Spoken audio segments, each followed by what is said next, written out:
The idea or the issue of communication both within the marriage between husband and wife as well as the children is extremely important.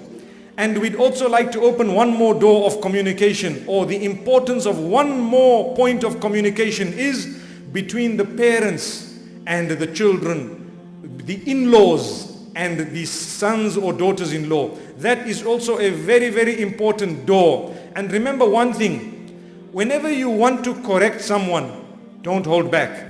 Whenever you want to correct someone, even if they are going to feel bad, for as long as you are polite and respectful, subhanallah, if they are decent human beings, they will understand it. If not today, then tomorrow.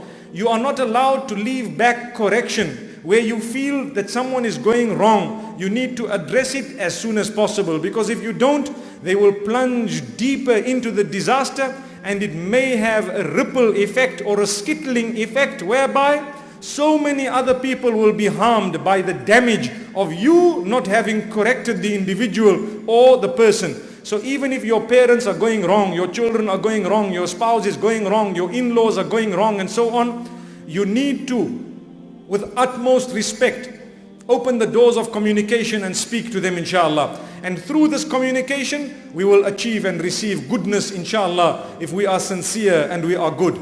There is one more point before I end for this evening, and that is many times, as human nature,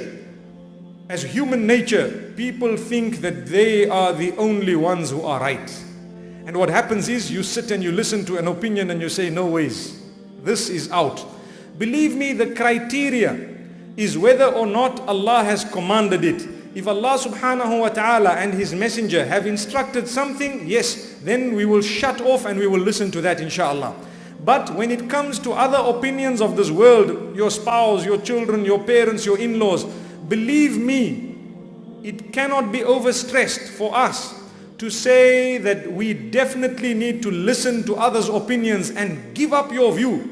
Giving up your view at times when it really is just a worldly opinion is sometimes a very great act of worship, and it will help resolve and solve so many problems in your marriages and in your homes. Just by giving up your opinion, you definitely dearly think and believe that things must happen this way. Believe me, for once, please try and turn and see another direction. May Allah subhanahu wa ta'ala help us in every single way. We need to make a dua that Allah grant us spouses and children who will be the coolness of our eyes. Listen to what Allah subhanahu wa ta'ala says in Surah Al-Furqan, describing the believers, the true believers. He says, وَالَّذِينَ يَقُولُونَ رَبَّنَا هَبْ لَنَا مِنْ أَزْوَاجِنَا وَذُرِّ-يَّا-تِنَا قُرَّةَ أَعْيُنٍ وَاجْعَلْنَا لِل-Mut-ta-qee-na I-maa-maa.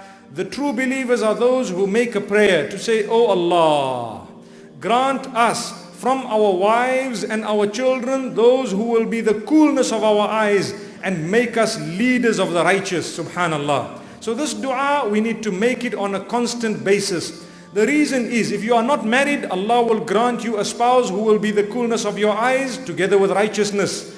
And if you are married, Allah subhanahu wa ta'ala can help improve your condition as well as the condition of your spouse through the same dua and supplication. May Allah subhanahu wa ta'ala grant us happiness in this dunya as well as in the akhirah. And may Allah subhanahu wa ta'ala help us help one another. And at the same time, may He really help us to enter Jannah through His mercy.